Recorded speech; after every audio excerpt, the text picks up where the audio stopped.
আমাদের কথাবার্তা সব সংবাদপত্রের উপরে নির্ভরশীল। সংবাদে তো 80% আসে না, যত পত্রপত্রিকা বলেন 80% আসে না। আসল কি সেটা আগেই চাবি আগে ঘুরে রাখছে, কি হবে না হবে এটা সব প্ল্যান আগে হয়ে রয়েছে, আমাদেরকে ব্যস্ত রাখে আর কি।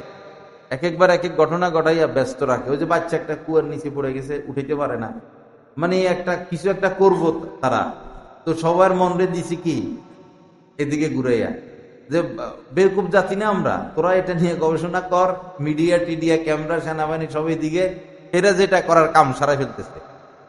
বুঝেন না কথা? ওই যে গার্মেন্টস একটা ভাঙ্গে পড়ছিল সাভারে, পরে 15 দিন পরে মেয়ে একটারে পাইছে, 15 দিন পরে মেয়ে একটারে পাইছে।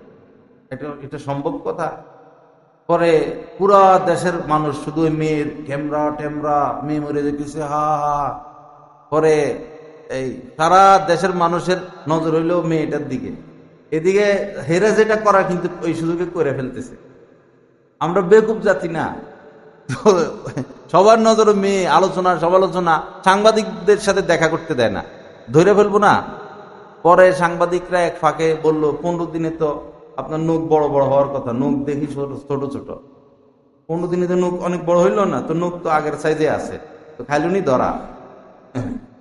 কিন্তু বাঙালি তো বেকুব জাতি, তো নেতায় আল্লাহর নাম নিছে, বস নেতার সব মাপ।